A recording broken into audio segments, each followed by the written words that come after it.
La bulliciosa actividad del aeropuerto Adolfo Suárez Madrid-Barajas me envolvía mientras avanzaba por el control de seguridad, mi equipaje de mano rodando suavemente tras de mí. El aire fresco de esa temprana mañana de septiembre se había dejado sentir cuando salí de mi apartamento en pleno centro de Madrid, y ahora el calor de la terminal me arropaba como una manta reconfortante. Siempre había esperado con ansias mis viajes de negocios, esos momentos de escape y crecimiento, una oportunidad para ver el mundo más allá de los límites de mi atribulado hogar en Madrid. Mientras me acomodaba en la sala de espera, en la puerta B32, saqué mi portátil, más por costumbre que por necesidad. La pantalla reflejaba mi rostro cansado y las ojeras evidenciaban otra noche sin dormir dedicada a repasar hojas de cálculo para la presentación de mañana en Barcelona. Aún exhausta, no podía evitar sentir ese familiar cosquilleo de emoción en el estómago. Aquellos viajes se habían convertido en mi refugio, mi chance de respirar libremente, lejos de la asfixiante atmósfera de casa. La voz del agente de la puerta sonó a través del intercomunicador anunciando el inicio del embarque para mi vuelo de Iberia. Al unirme a la fila, mis pensamientos se dirigieron al pequeño cuaderno azul escondido en el cajón de mi escritorio. Ese cuaderno había sido mi fiel compañero desde la secundaria, registrando meticulosamente cada euro que ganaba y ahorraba. Desde mi primer trabajo en la tienda de Don Miguel, en la calle Mayor donde el viejo Don Sánchez me daba 5 euros extra por quedarme tarde ayudando con el inventario hasta mi empleo de fin de semana atendiendo mesas en la trotouría, cada céntimo había sido anotado con esmero y destinado a mi fondo de estudios. Aquel ahorro representaba algo más que dinero, era la encarnación de mis sueños de un futuro mejor y la llave para liberarme de un pasado doloroso. Recuerdo el orgullo que sentía cada vez que entraba en la sucursal del Banco Santander, con el resguardo del depósito apretado en mi mano.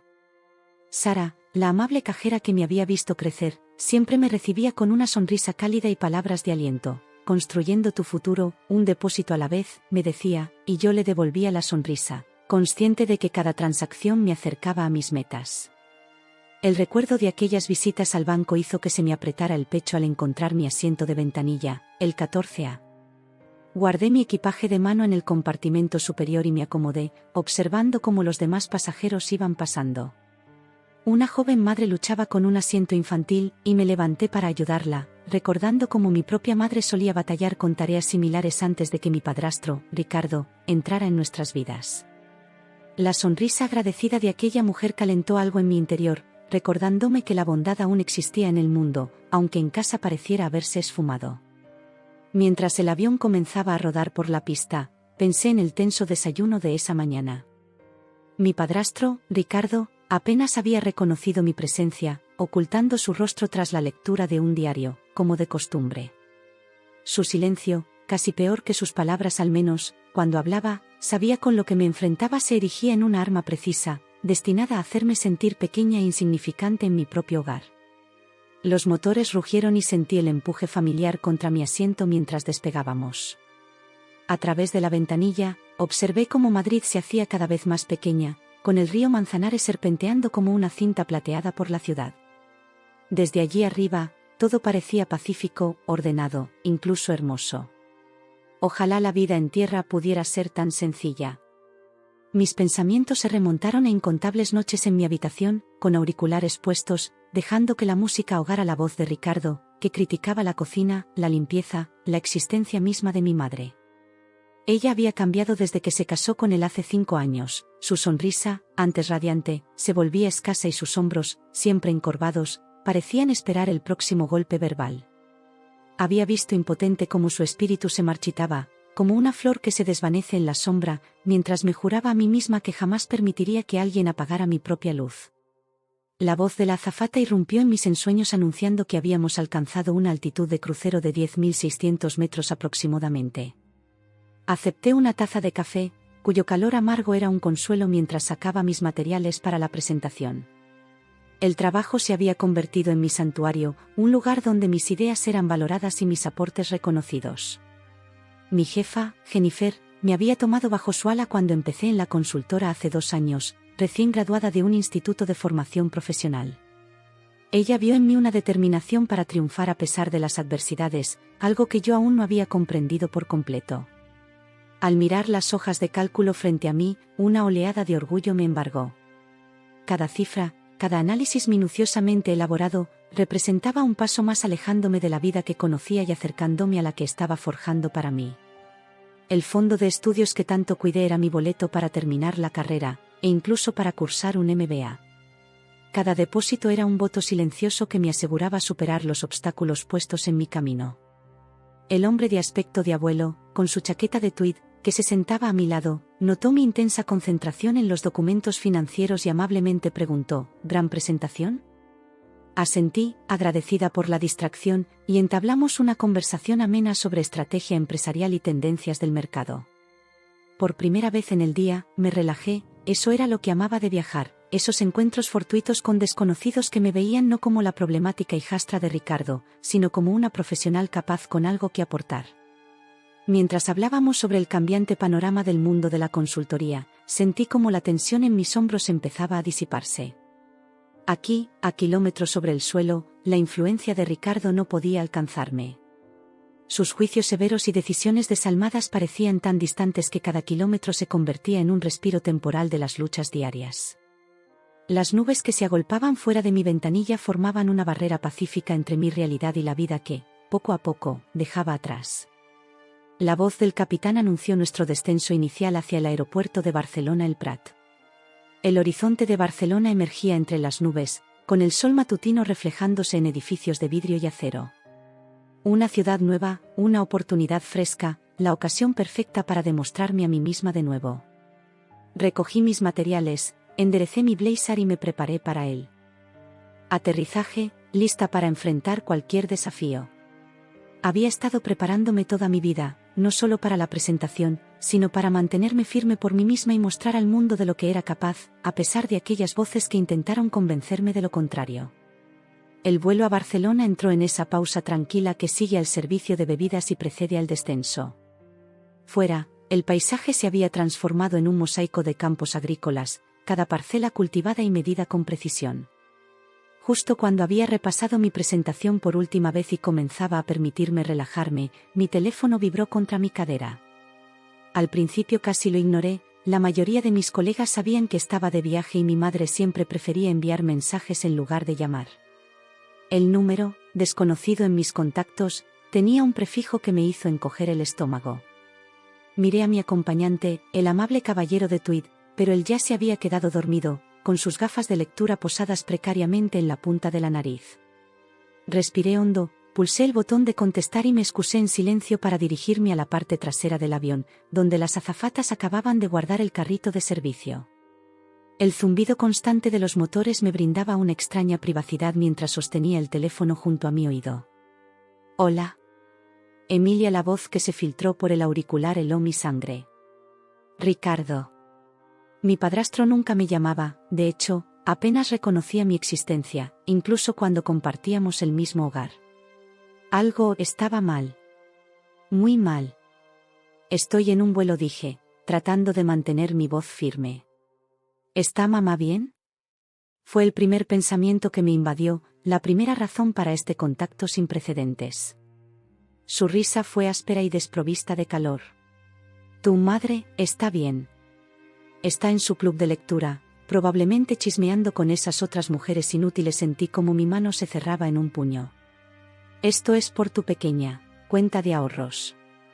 La forma en que pronunció esas últimas palabras hizo que mi corazón se saltara un latido. Esa cuenta era mi secreto, mi red de seguridad, mi futuro. Jamás le había contado nada al respecto, había sido cuidadosa para que todos los extractos se enviaran a un apartado postal que había alquilado especialmente para ello.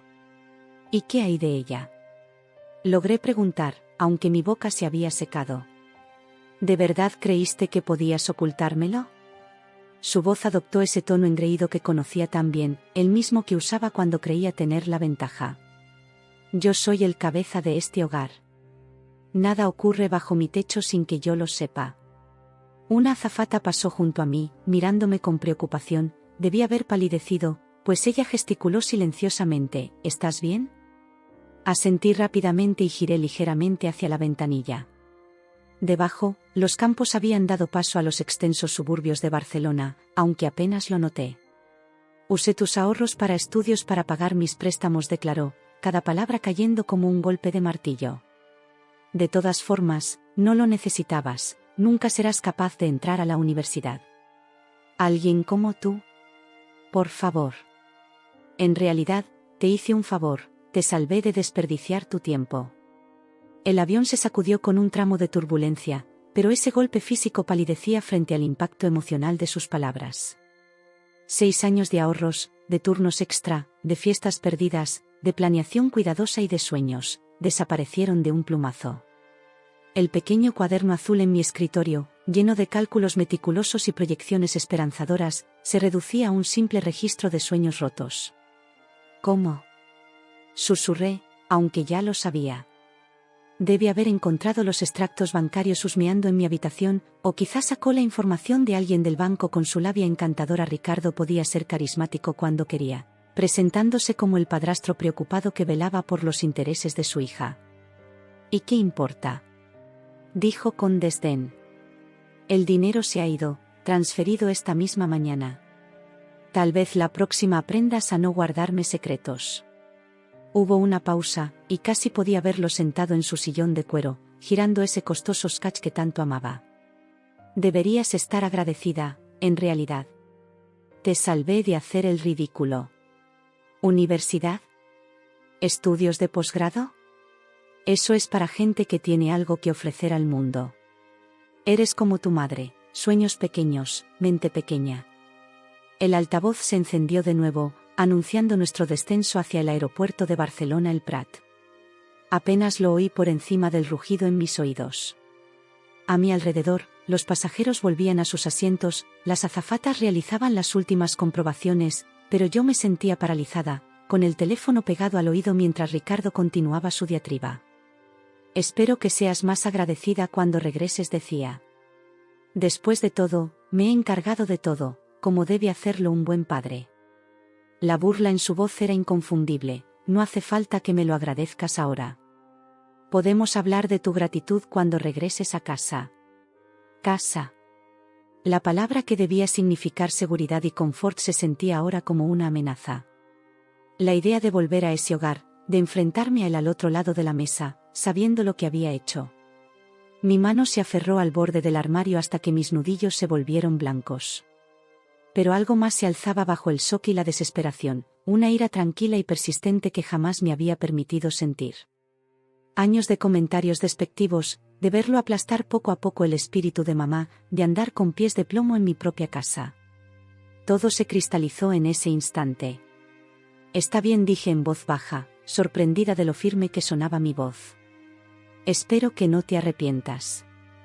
Las palabras salieron calmadas, casi suaves, pero con un filo de acero que yo misma no había reconocido antes. Hubo una pausa al otro lado de la línea. Cuando Ricardo volvió a hablar, se notaba en su tono una incertidumbre inaudita. ¿Qué se supone que significa eso? Nada, respondí, manteniendo mi tono sereno. Tengo que irme. Estamos aterrizando. Sin esperar su respuesta, colgué y bajé lentamente el teléfono. La azafata que me había revisado hacía un momento volvió a recordarme suavemente que debía regresar a mi asiento para el aterrizaje. Mientras recorría el pasillo de vuelta, mi mente ya corría a 1000 por hora. Ricardo creyó haber ganado, que finalmente me había roto, tal como lo hizo con mamá. Pero cometió un error crucial, al intentar cortarme las alas, en realidad me liberó de cualquier obligación de protegerlo. Cada registro meticuloso que había llevado, cada transacción anotada, cada pequeña traición que había observado en silencio, se convertía ahora en munición. El amable caballero de Tweed, que apenas abría los ojos al verme sentarme, preguntó con preocupación, ¿todo bien, querida? Pareces haber visto un fantasma. Esbocé una leve sonrisa mientras abrochaba mi cinturón. No es un fantasma, solo claridad. A través de la ventanilla, el horizonte de Barcelona emergía de la bruma matutina, con sus imponentes edificios elevándose como montañas de acero y cristal. En algún rincón de mi bolso esperaba mi presentación, repleta de números analizados meticulosamente y recomendaciones estratégicas. Pero mi mente ya tejía otra estrategia, una que aseguraría que Ricardo nunca volviera a confundir mi bondad con debilidad. Las ruedas tocaron tierra en el aeropuerto de Barcelona El Prat con un leve golpe, pero apenas lo percibí. Mi mente seguía a 10.600 metros de altura, repasando la conversación con Ricardo, ese mismo que irrumpió en nuestras vidas hace 5 años con regalos costosos y promesas huecas, y que transformó nuestro hogar en un campo de batalla de sutiles guerras psicológicas. Sin embargo, su último acto de traición me había regalado algo inesperado: claridad. Mientras el avión rodaba hacia la puerta, recordé el día en que Ricardo se mudó. Mamá estaba tan llena de esperanza, disponiendo y reacomodando los muebles de nuestra pequeña casa colonial en la calle del Arce, intentando que todo fuera perfecto. Recuerdo cómo horneó su tarta de manzana favorita siguiendo la receta de la abuela, con ese dulce aroma llenando cada rincón de nuestro hogar. Hoy, esa misma receta acumulaba polvo en la estantería de recetas, sin haberse vuelto a tocar desde que Ricardo declaró preferir postres sofisticados de la elegante pastelería del centro. Damas y caballeros, bienvenidos al aeropuerto de Barcelona El Prat, anunció una voz a través del intercomunicador. La hora local es las 10:45 y la temperatura, agradables 22 grados. El caballero de tuit recogió sus pertenencias y, ofreciéndome una sonrisa amable, dijo: sea lo que estés enfrentando, querida, recuerda que las tormentas más silenciosas a menudo traen los cambios más significativos. Me entregó una tarjeta de presentación: Profesor Javier Morales, Departamento de Ética, Universidad Autónoma de Barcelona. Si alguna vez necesitas hablar en Barcelona, mi puerta siempre estará abierta, agregó. Deslicé la tarjeta en el bolsillo de mi blazer, conmovida por ese inesperado gesto de bondad. Mientras recorría la terminal, arrastrando mi equipaje de mano, me sentía extrañamente ligera. El impacto de la llamada de Ricardo se desvanecía, reemplazado por una determinación férrea que agudizaba mis pensamientos. El trayecto en taxi hasta el Hotel Barceló del centro me dio tiempo para pensar. El horizonte de Barcelona se extendía ante mí, con la Torre Akbar asomándose entre nubes finas y el mar Mediterráneo brillando a lo lejos. Mi conductora, una anciana llamada Gloria, tarareaba viejas canciones de Motown en la radio, señalando de vez en cuando monumentos para distraerme de la evidente aflicción en mi rostro. A veces, los mayores reveses en la vida son simplemente el preludio de algo mejor, dijo, captando mi mirada en el espejo retrovisor. Se detuvo en la entrada del hotel, rechazando mi intento de añadir una propina extra a través de la aplicación. Tienes esa mirada en tus ojos, querida, la de quien ya no tolera tonterías. No la pierdas. En mi habitación, en el 23º piso, dispuse mis materiales para la presentación de mañana. El mundo corporativo de hojas de cálculo y proyecciones resultaba casi surrealista tras los acontecimientos de la mañana, pero me ofrecía un consuelo extraño: en ese reino de números y análisis, todo debía equilibrarse. Las acciones tenían consecuencias y nada podía desaparecer sin dejar rastro. Abrí mi portátil e ingresé a mi correo, con los dedos suspendidos sobre el teclado. La calma que había asentado durante el vuelo no se había disipado, al contrario, se había cristalizado en algo más potente. Con meticulosa precisión, comencé a redactar un mensaje para Jennifer, mi jefa en Madrid. Necesito discutir unas irregularidades financieras personales que podrían requerir atención legal. ¿Podemos agendar una llamada después de la presentación de mañana? La respuesta de Jennifer llegó en minutos: mi puerta siempre está abierta. Llámame esta noche si lo necesitas. Sea lo que sea, lo resolveremos. Contemplando el horizonte de Barcelona, pensé en mamá, probablemente en su club de lectura, intentando perderse en historias ajenas mientras la suya se desvanecía del control. La calma que sentía no nacía de la resignación, sino de haber encontrado, tras años de desequilibrio, mi propio centro. Desempaqué mi maleta, colgando mi ropa con esmero. Cada prenda había sido seleccionada para la presentación de mañana, elegida para transmitir confianza y competencia. Ahora me parecían como una armadura, preparándome para una batalla mucho mayor que una simple reunión corporativa. Mi mano rozó la tarjeta del profesor Javier Morales en el bolsillo de mi blazer y la saqué, estudiándola con detenimiento. El sol de la tarde proyectaba largas sombras en la habitación mientras me sentaba en el escritorio y abría un cuaderno nuevo, no el viejo registro azul de ahorros, sino uno que había comprado en la tienda de regalos del aeropuerto. En sus páginas inmaculadas comencé a escribir, no notas frenéticas o airadas, sino una documentación clara y precisa de cada transacción: horas, fechas, montos. La base de lo que se convertiría en mi contraataque.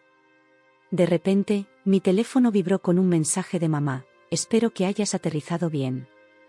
Ricardo parece estar molesto por algo. Quizás llámalo cuando puedas. Sentí una punzada de culpa, rápidamente sustituida por determinación. Había visto a mamá esforzarse por mantener la paz a toda costa. Mi respuesta fue sencilla: todo bien. Concéntrate en tu club de lectura. Te quiero. Al caer la noche, pedí servicio a la habitación, un cuenco de sopa de tomate y un sándwich de queso a la plancha, un reconfortante manjar que me recordaba tiempos más simples. El camarero, un joven llamado Marcos, notó mi intensa concentración en el cuaderno y bromeó: ¿escribiendo la próxima gran novela española? Sonreí levemente y contesté: solo estoy trabajando en mi propia historia. Marcos asintió, acomodando los cubiertos con destreza. Esas son, generalmente, las mejores, las verdaderas. Una vez que se fue, seguí documentando mientras comía, deteniéndome de vez en cuando para contemplar las luces de la ciudad que empezaban a brillar en el crepúsculo. La calma que había descendido en el vuelo se había transformado en una determinación serena e inquebrantable. Cada recuerdo, cada transacción, era como colocar una piedra en el camino que me alejaba del caos que Ricardo había instaurado. Volví a recordar sus palabras: nunca podrás entrar a la universidad, lo mismo que había dicho sobre conseguir este trabajo, sobre independizarme, sobre cada paso hacia la autonomía. Siempre sus predicciones se habían demostrado erróneas, y aún así, había logrado mantener su control sobre nuestras vidas, hasta ahora. La noche se profundizó y las luces de Barcelona brillaban con intensidad. Desde mi ventana veía aviones despegando y aterrizando en el aeropuerto de Barcelona el Prat, sus luces avanzando de forma constante por el cielo oscuro. Cada uno representaba el viaje de alguien, la historia de alguien. La mía tomaba un giro inesperado, aunque quizás era el rumbo inevitable desde siempre.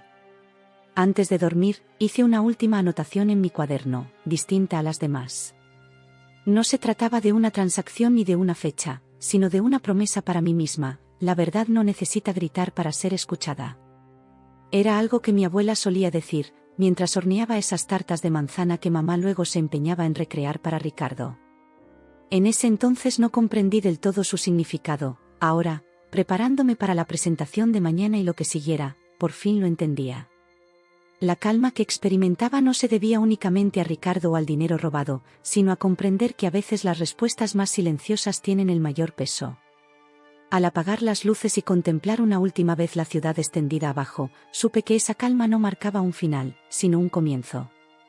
Ricardo había intentado cortarme las alas, pero en cambio me había impulsado a volar. La mañana siguiente amaneció clara y fresca sobre Barcelona, con el sol de septiembre proyectando largas sombras entre los rascacielos. Despierta desde las 5, con mis materiales de presentación esparcidos sobre el escritorio de la habitación, mi mente trabajaba en dos frentes. Una parte repasaba proyecciones de mercado y estrategias de crecimiento, y otra ensamblaba meticulosamente las piezas de otra presentación, aquella que obligaría a Ricardo a enfrentar las consecuencias de sus actos. Mi reunión no sería hasta las 2 de la tarde, lo que me dio tiempo para poner en marcha mi plan. Entre un café de servicio a la habitación y un bagel apenas tocado, abrí mi portátil e ingresé a mi correo personal. Allí, en una carpeta etiquetada Registros Fiscales 2022, se hallaba la evidencia que había recopilado en silencio durante los últimos 3 años, cada decisión financiera cuestionable de Ricardo, cada vez que usó las tarjetas de mamá sin su consentimiento, cada manipulación de las cuentas del hogar, lo había documentado todo. El hábito comenzó casi por accidente.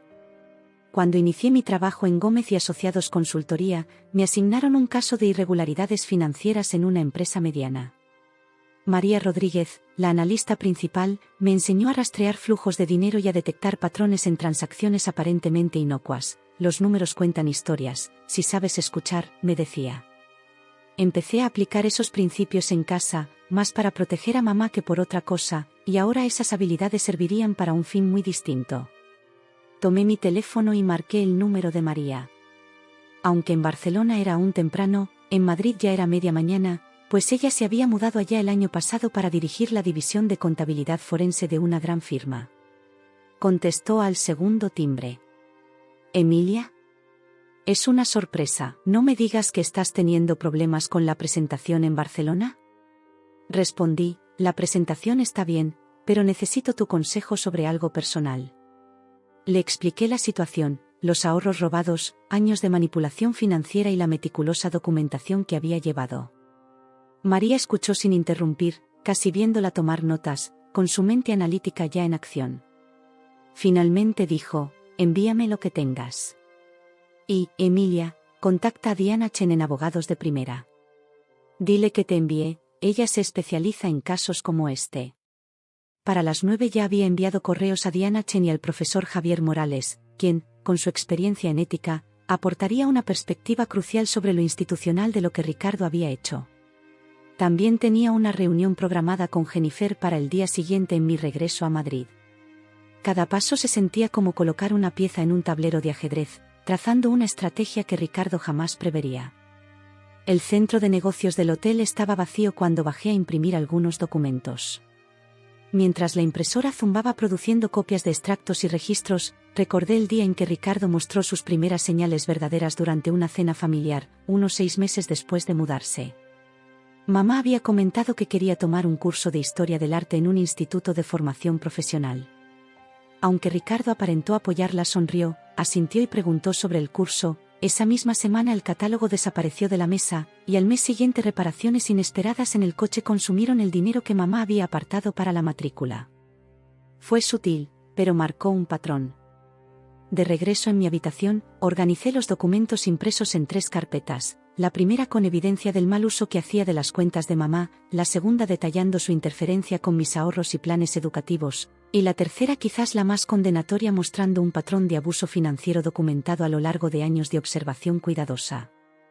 Poco después, mi teléfono vibró con un mensaje del despacho de Diana Chen confirmando una consulta por vídeo para la mañana siguiente. Otra pieza en su lugar.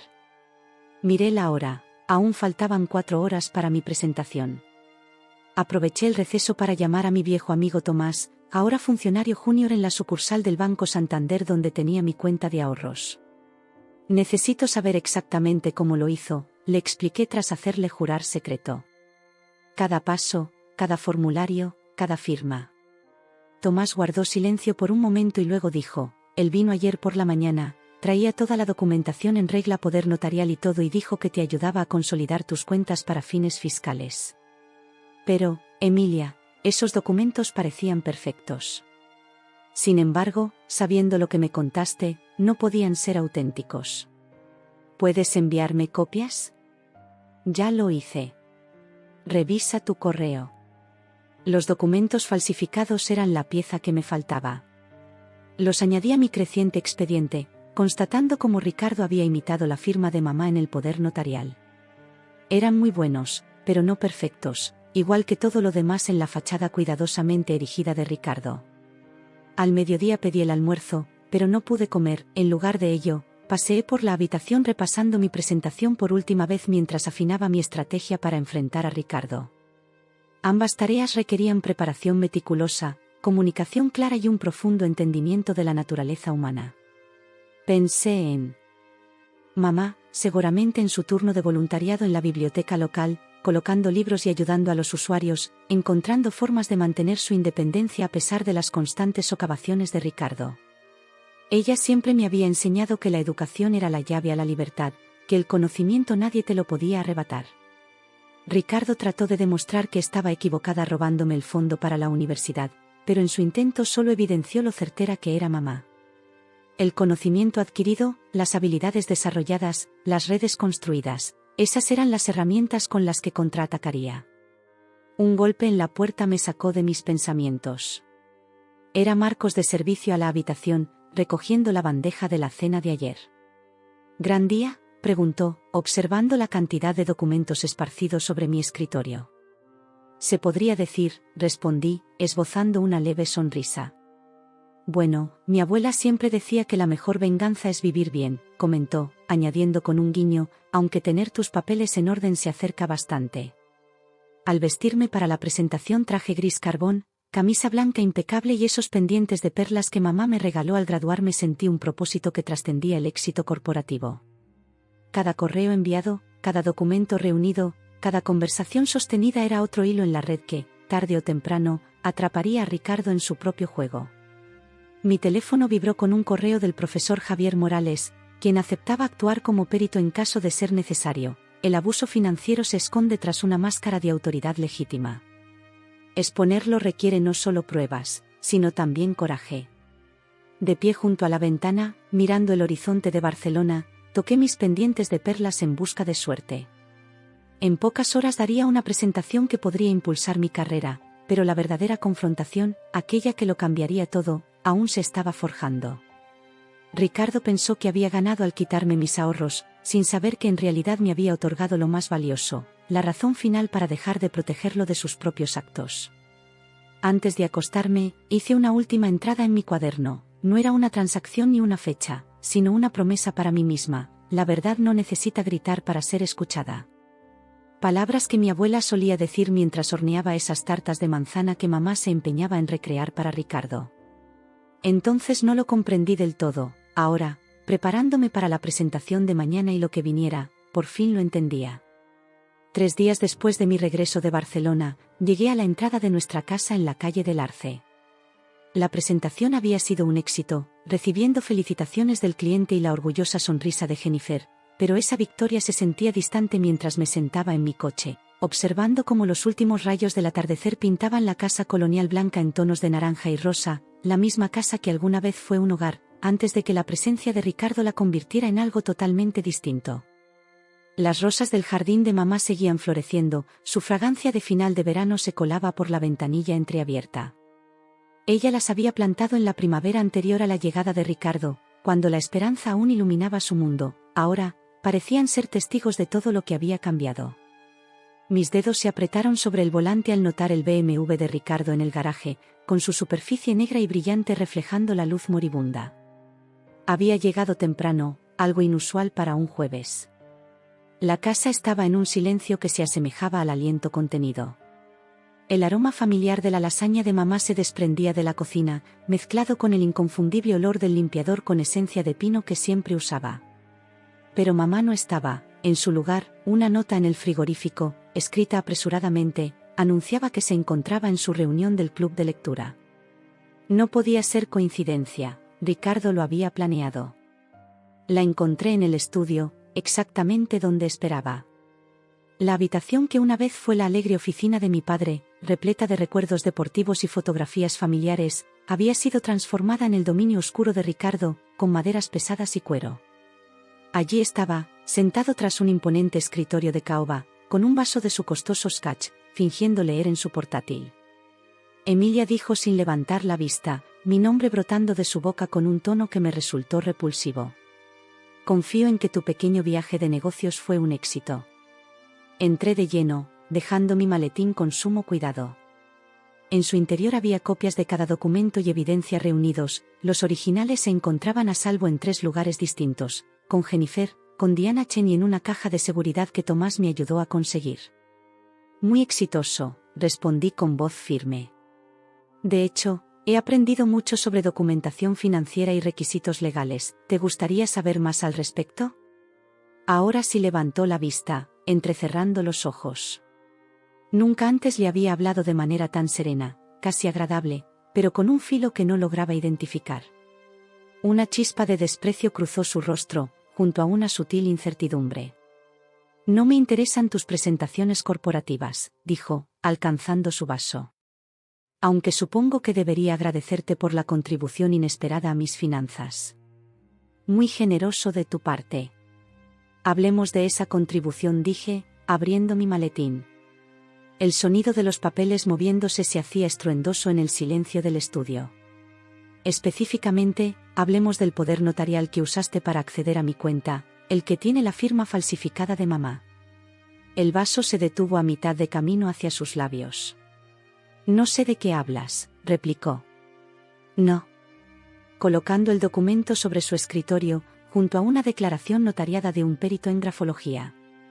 Eso es interesante, porque tengo un registro muy detallado de cómo accediste a mi cuenta, horas, fechas, firmas. Las cámaras de seguridad del banco captaron imágenes fascinantes. Bajó el vaso con más fuerza de la necesaria, haciendo que el líquido ámbar se agitara contra el cristal. Estás siendo dramática. Como cabeza de este hogar, comenzó. No tienes autoridad legal sobre mis finanzas, interrumpí, depositando otro documento.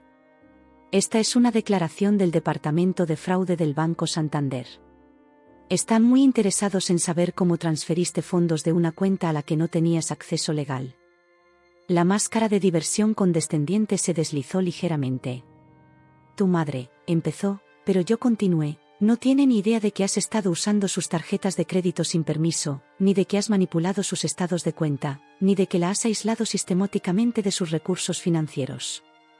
Más documentos se sumaron sobre su escritorio. La Fiscalía está especialmente interesada en ese patrón de conducta.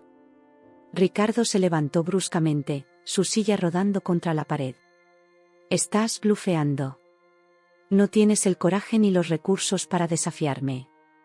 3 años de abuso financiero documentado, continué, sin detenerme, extractos bancarios, registros de tarjetas, declaraciones de testigos. ¿De verdad pensaste que no llevaría registros? ¿Qué no notaría el patrón? Aprendí observándote, Ricardo. Aprendí a prestar atención a los detalles. Su rostro perdió su habitual tonalidad sonrosada, tornándose de un pálido gris. Lárgate de mi estudio. Ahora. ¿Tu estudio? Sonreí sin calidez. Quizás quieras revisar la escritura de la propiedad. Esta casa le pertenece a mamá, así como los ahorros que robaste me pertenecían a mí, y la verdad pertenece a quien tenga el coraje de decirla. El sonido de la puerta de un coche cerrándose afuera nos hizo voltear a ambas. Mamá había llegado temprano del club de lectura. Los ojos de Ricardo se desplazaron hacia los papeles dispersos sobre su escritorio y luego a mí, sustituyendo la sorpresa por un gesto calculador. ¿Qué quieres?, preguntó en voz baja y urgente. ¿Dinero? Puedo transferirlo de vuelta, incluso duplicarlo. Recogí con cuidado los documentos y los guardé en mi maletín. Lo que quiero es que entiendas algo: cada transacción que realices, cada documento que firmes, cada decisión financiera que intentes controlar, yo estaré observando. Y ya no lo haré en silencio. Insufrible desagradecido. Se interrumpió a sí mismo cuando se oyeron pasos acercándose al estudio. Mamá apareció en el umbral, con su cardigan azul del club de lectura, mirando entre nosotros con ojos preocupados. ¿Está todo bien?, preguntó con voz temblorosa. Me giré hacia ella, viendo no solo a mi madre, sino a la mujer que me había enseñado a defenderme, aunque a veces se olvidara de hacerlo por sí misma. Todo está bien, mamá. Ricardo y yo estábamos discutiendo algunos asuntos financieros. De hecho, estaba a punto de explicarte unas transacciones inusuales que ha realizado recientemente. La mirada que me lanzó Ricardo era pura veneno, pero también percibí miedo. Sabía que lo tenía acorralado, que su meticulosamente construido mundo de control y manipulación se desmoronaba. Sara llamó desde el club de lectura, dijo mamá, aún en el umbral. Mencionó algo sobre extractos bancarios y firmas. ¿Por qué no nos sentamos todos?, sugerí, sacando la silla que había traído del comedor. Creo que es hora de una conversación familiar sobre transparencia financiera y confianza. Las siguientes 2 horas fueron intensas, llenas de revelaciones y negaciones, entre las silenciosas lágrimas de mamá y los cada vez más desesperados intentos de Ricardo por justificar sus acciones. Pero a pesar de todo, mantuve la calma que había encontrado en ese vuelo a Barcelona. La evidencia era irrefutable y las consecuencias, inevitables. Cuando la noche se asentó completamente en las ventanas del estudio, quedaron claras 3 cosas. Ricardo transferiría cada céntimo de mis ahorros de vuelta para el mediodía de mañana, firmaría un acuerdo voluntario de separación financiera redactado por Diana Chen y se mudaría de la casa antes de que terminara la semana. Mientras salía furioso del estudio, llevando su vaso de scotch como escudo, mamá se volvió hacia mí con preguntas en sus ojos. La abracé fuertemente, inhalando el aroma familiar de su perfume mezclado con el persistente olor del café del club de lectura. Aprendí de la mejor, susurré. Siempre me dijiste que la educación es poder. Tenías razón, aunque no de la forma en que Ricardo esperaba. La primavera llegó temprano a Madrid el año siguiente. Mientras me sentaba en el porche trasero de nuestra casa en la calle del Arce, observando a mamá cuidar su rosal, me costaba creer cuánto había cambiado en tan solo 6 meses.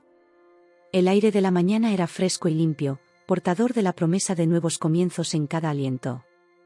Ricardo se mudó exactamente como se había acordado, llevándose su costoso sketch y su escritorio de caoba, pero dejando atrás el peso de su presencia que tanto había oprimido nuestro hogar.